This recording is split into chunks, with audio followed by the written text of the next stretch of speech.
Supreme കോടതി ചെവിക്ക് പിടിച്ചതോടെ SBI തെരഞ്ഞെടുപ്പ് കമ്മീഷന് കൈമാറിയ ഇലക്ടറൽ ബോണ്ട് വിശദാംശങ്ങൾ അവർ അവരുടെ വെബ്സൈറ്റിൽ കൂടി പുറത്തുവിട്ടതോടെ ഈ രാജ്യം കണ്ട ഏറ്റവും വലിയ അഴിമതിയുടെ, സ്വജനപക്ഷപാതത്തിൻ്റെ, അധികാര ദുർവിനിയോഗത്തിൻ്റെ, അധികാരത്തിൻ്റെ തണലിൽ ഒരു രാഷ്ട്രീയ പാർട്ടി നടത്തിയ വമ്പൻ സാമ്പത്തിക തട്ടിപ്പുകളുടെ കഥകൾ ചുരുളഴിയുകയാണ്.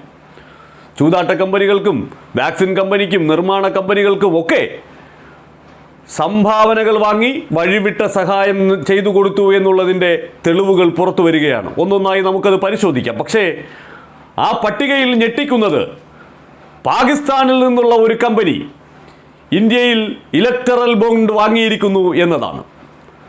ആ സംഭാവന ഇന്ത്യ ഭരിക്കുന്ന പാർട്ടിക്ക് പോയിരിക്കുന്നു എന്നതാണ്.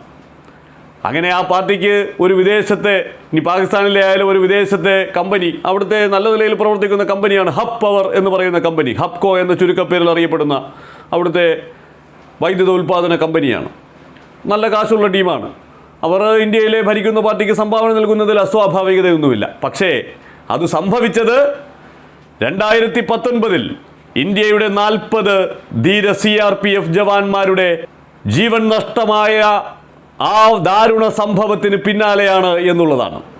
അതായത് ആ ജവാന്മാരുടെ ഓർമ്മകൾ പോലും നമ്മുടെ മനസ്സിൽ നിന്ന് മായാതെ നിൽക്കുന്ന, ആ ജവാന്മാരുടെ പേര് പറഞ്ഞ് വോട്ട് പിടിച്ചുകൊണ്ടിരിക്കുന്ന നരേന്ദ്രമോദി അതേ അവസരത്തിൽ തന്നെ ആ ജവാന്മാരുടെ മരണത്തിന് കാരണക്കാരായ പാകിസ്ഥാനിലുള്ള ഒരു കമ്പനിയുടെ കാശ് വാങ്ങിയിരിക്കുന്നു തൻ്റെ പാർട്ടിക്ക് വേണ്ടി. ഞങ്ങൾക്ക് ആ പണം വേണ്ട എന്ന് BJP-ക്കാർക്ക് പറയണ്ടായിരുന്നു. ഇത് എൻകാഷ് ചെയ്തെടുക്കുമ്പോൾ അറിയാം ഇത് ആരാണ് തന്നത് എന്ന്. അങ്ങനെ അജ്ഞാതമായിട്ടൊന്നും അല്ല ഇത് എൻകാഷ് ചെയ്തെടുക്കുന്നത്, ഈ ഇലക്ടറൽ ബോണ്ട്. അപ്പോൾ നോക്കൂ, മോദിയുടെ പഴയ സതീർത്ഥ്യനായിരുന്ന സത്യപാൽ മാലിക് പറഞ്ഞത് എത്ര ശരിയാണ്. പുൽവാമ ഒരു ചതിയായിരുന്നുവെന്ന്. ആ 40 ധീര ജവാന്മാരെ വോട്ടിന് വേണ്ടി ബലി കഴിക്കുകയായിരുന്നുവെന്ന് സത്യപാൽ മാലിക് പറഞ്ഞപ്പോൾ അതിനെ പുച്ഛത്തോടെ കണ്ട ആളുകളുണ്ട്. അതൊക്കെ ശരിവയ്ക്കുന്നതല്ലേ ഇത്? പാകിസ്ഥാനിലെ ഒരു ഒന്നാം നിര കമ്പനി. അതുമാത്രമല്ല, അവർക്ക് പാക് അധിനിവേശ കശ്മീരിൽ ഒരു വലിയ പ്ലാന്റ് ഉണ്ട്, തെർമൽ പ്ലാന്റ് ഉണ്ട്. അപ്പോൾ അങ്ങനെ കൃത്യമായി പാകിസ്ഥാനിലും ചൈനയുമായി ചേർന്ന് കിടക്കുന്ന മേഖലകളിലുമൊക്കെ വലിയ ബിസിനസ് താല്പര്യങ്ങളുള്ള ഒരു കമ്പനി ഇന്ത്യക്ക് പണം നൽകുന്നു. ഇന്ത്യയിലെ ഭരിക്കുന്ന രാഷ്ട്രീയ പാർട്ടിക്ക് പണം നൽകുന്നു. രാഷ്ട്രീയ പാർട്ടി അത് ഒരു ഉളുപ്പുമില്ലാതെ എൻകാഷ് ചെയ്തെടുക്കുന്നു. എപ്പോഴാണത് സംഭവിക്കുന്നത് എന്നതാണ്. ഫെബ്രുവരി മാസത്തിൽ നമ്മുടെ ധീര ജവാന്മാരുടെ ജീവൻ നഷ്ടമാകുന്നു. ഏപ്രിൽ മാസത്തിൽ പണം കൊടുക്കുന്നു, തെരഞ്ഞെടുപ്പിന് ആ പണം നിർലജ്ജം ഉപയോഗിക്കുന്നു. എന്നിട്ട് ആ ജവാന്മാരുടെ പേര് പറഞ്ഞ് വോട്ട് തേടുന്നു. സത്യപാൽ മാലിക് എത്ര സത്യമാണ് പറഞ്ഞത്. ആ മനുഷ്യനെ നിസാരമായി കണ്ടവരുടെ മുന്നിലേക്ക് സുപ്രീം കോടതിയുടെ ഇടപെടലിലൂടെ സാധ്യമായ ആ ഇലക്ടറൽ ബോണ്ട് വിശദാംശങ്ങൾ വരുമ്പോൾ സത്യത്തിൽ ഒരു ഭാരതീയൻ എന്നുള്ള നിലയിൽ ചങ്ക് പൊട്ടുകയാണ്. ഇവരെന്തൊക്കെയായിരുന്നു കാട്ടിക്കൂട്ടിയത്, എന്തൊക്കെയാണ് പറഞ്ഞുകൊണ്ട് നടന്നത്. സത്യത്തിൽ തട്ടിപ്പിൻ്റെ അപ്പന്മാരാണ് എന്നിവർ തെളിയിക്കുകയല്ലേ. ഒന്നും പുറത്തു വരില്ല എന്ന് കരുതി, SBI എന്ന് പറയുന്നത് ഞങ്ങളുടെ സ്വിസ് ബാങ്കാണ് എന്ന് കരുതി, അവിടെ നിന്ന് ഒരു വിവരവും പുറത്തു വരില്ല എന്ന് കരുതി സുപ്രീം കോടതി ഇങ്ങനെ ഒരു ഇടപെടൽ നടത്തുമെന്ന് സ്വപ്നത്തിൽ പോലും നരേന്ദ്രമോദിയും BJP-യും കരുതിയിരുന്നില്ല. അത്രമേൽ അപകടകരമായ സാമ്പത്തിക ദുർവിനിയോഗം, അധികാര ദുർവിനിയോഗം, സ്വജനപക്ഷപാതം, കൊടിയ അഴിമതി ഈ ഇലക്ടറൽ ബോണ്ടിൻ്റെ മറവിൽ ഈ രാജ്യത്ത് നടക്കുകയായിരുന്നു. അതൊന്നൊന്നായി പുറത്തു വരുമ്പോൾ നമുക്ക് ഈ ഭരണകൂടത്തിന്, ആ ഭരണകൂടത്തിന് നേതൃത്വം നൽകുന്ന വിശ്വഗുരു എന്നൊക്കെ സ്വയം അഹങ്കരിക്കുന്ന മനുഷ്യനെ നോക്കി രാജാവ് നഗ്നനാണ് എന്ന് വിളിച്ചു പറയാൻ മാത്രമേ സാധിക്കൂ. ഈ രാജ്യത്തെ ജനങ്ങളുടെ കയ്യിലാണ് ഇനി ഈ രാജ്യത്തിൻ്റെ ഭാവി.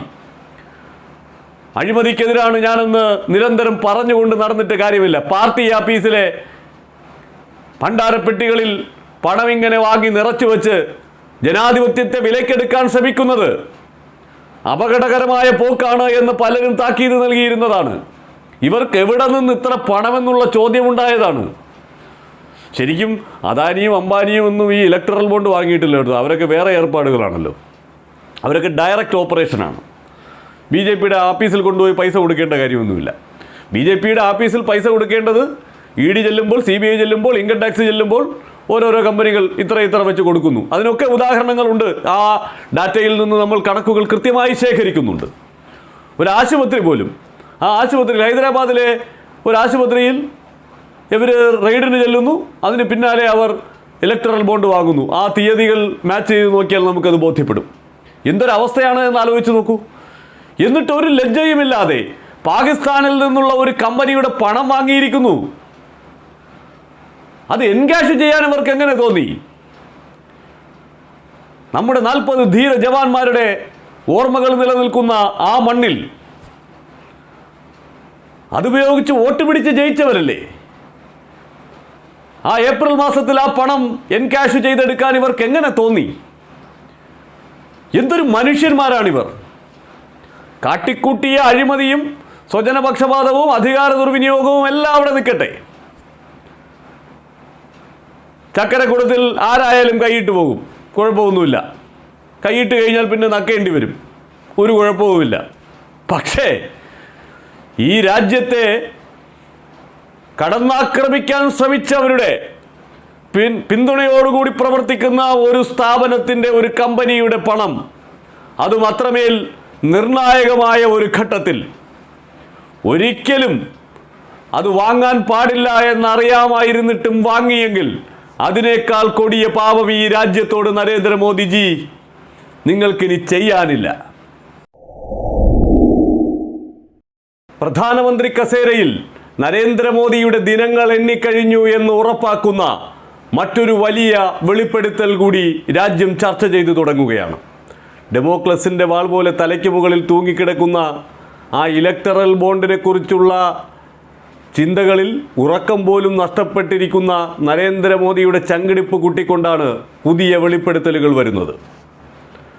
അത് നേരത്തെ തന്നെ പുറത്തു വന്നിട്ടുള്ള രേഖകളാണെങ്കിലും ഈ ഇലക്ടറൽ ബോണ്ട് വിഷയവുമായി ബന്ധപ്പെട്ട് അതിൻ്റെ വിശദാംശങ്ങൾ പുറത്തു വരുന്നതോടെ രാജ്യം കണ്ട ഏറ്റവും വലിയ അഴിമതിക്ക് ഈ മോദിയും BJPയും ഒക്കെ കൂട്ടുനിന്നു എന്നുള്ള കാര്യം നാടിന് ബോധ്യമാകും എന്ന അവസ്ഥയിലേക്ക് കാര്യങ്ങൾ എത്തുമ്പോൾ അന്ന് പുറത്തു വന്ന ആ രേഖകൾ കൂടുതൽ വിശദമായ ചർച്ചകൾക്ക് കാരണമാവുകയാണ്.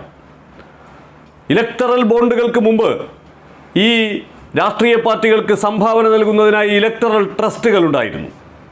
അത്തരത്തിൽ രാജ്യത്തെ ഈ രാഷ്ട്രീയ പാർട്ടികൾക്ക് സംഭാവന വാങ്ങിക്കൊടുക്കുന്ന ഇലക്ടറൽ ട്രസ്റ്റുകളിൽ 88% തുകയും വന്നിരുന്ന നമ്മുടെ ഭാരതി എയർടെല്ലിൻ്റെ നേതൃത്വത്തിലുള്ള പ്രൊഡന്റ് ഇലക്ടറൽ ട്രസ്റ്റ്, അവർ തെരഞ്ഞെടുപ്പ് കമ്മീഷന് സമർപ്പിച്ച രേഖകൾ 2021 മുതൽ 23 വരെയുള്ള കാലയളവിൽ വിവിധ രാഷ്ട്രീയ പാർട്ടികൾക്ക് നൽകിയ സംഭാവനകളുടെ കണക്ക്, വിവിധ കോർപ്പറേറ്റുകൾ, വിവിധ വ്യക്തികളൊക്കെ ഈ ട്രസ്റ്റ് വഴി ഓരോ പാർട്ടികൾക്കും നൽകിയതിൻ്റെ കണക്ക്, അതിൽ 95% BJPക്കാണ് നൽകിയിരിക്കുന്നത്.